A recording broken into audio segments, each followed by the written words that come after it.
ప్రభుత్వాలు గత ప్రభుత్వం. మాజీ మంత్రి హరీష్ రావుకు ఎమ్మెల్సీ అద్దంకి దయాకర్ కౌంటర్ ఇచ్చారు. తెలంగాణను బుల్డోజర్లతో విధ్వంసం చేసిన కారును ప్రజలు తిరస్కరించారని ఎద్దేవా చేశారు.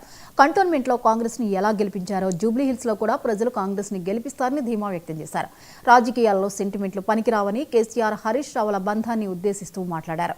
బీఆర్ఎస్ బుల్డోజర్ల పాలనను ఇంకా ప్రజలు మర్చిపోలేదని సెటైర్లు వేశారు. కారు వద్దు, బుల్డోజర్ లాగా విధ్వంసం చేసిన బీఆర్ఎస్ పార్టీ వద్దని కాంగ్రెస్ పార్టీని తెలంగాణ ప్రజలు ఎన్నుకున్నారు. వాళ్ళ కారు వద్దు, బుల్డోజర్ వద్దు, వాళ్ళకి కావాల్సింది చెయ్యి అని తెలిసింది. మిస్టర్ హరీష్ రావు గారు, మీరు మీ బామ్మార్ది గారు ఎంత ప్రచారం చేసినా మీకు ఒరిగేది ఏమీ లేదు.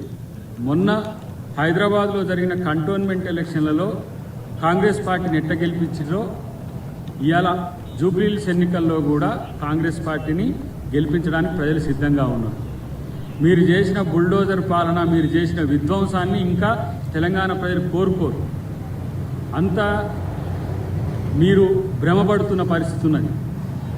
సానుభూతితో ఓట్లు పడితే అనుకున్నా కూడా గతంలో సాయన్న లాంటి ఒక మంచి నేత కూతురు దగ్గరనే మీరు పెట్టే నాయకుడు పనికిరావడానికి కాంగ్రెస్ పార్టీని ఎన్నుకున్నారు. ఇలా గోపీనాథ్ గారి దగ్గర కూడా మీరు సెంటిమెంట్ వర్కౌట్ అవుతుందని ఒక ప్రయత్నం చేసినా ఇలా కాంగ్రెస్ను జూబ్లీహిల్స్లో ప్రజలు కోరుకుంటున్న మాట వాస్తవం. కాబట్టి మీరు ఎన్ని సెంటిమెంట్ రెచ్చగొట్టినా లేకపోతే ఇట్లాంటి స్టేట్మెంట్లు ఏమిచ్చినా మిమ్మల్ని ప్రజలు పట్టించుకోరనే అంశం మీకు తెలిసేంత వరకు మిమ్మల్ని మేము ఏం చేయలేము. ఎందుకంటే ఇంకా మీరు భ్రమల్లో ఉన్నారు. మీరు ప్రతిపక్ష హోదాల్లో కూడా లేరు. ఉనికిలోనే లేని పరిస్థితుల్లో మీరు జూబ్లీహిల్స్ ఎన్నిక గెలుస్తామనే ఒక భ్రమల్లో ఉండడాన్ని బయటికి రావాలని హరీష్ రావు గారికి హితం. ఆసియా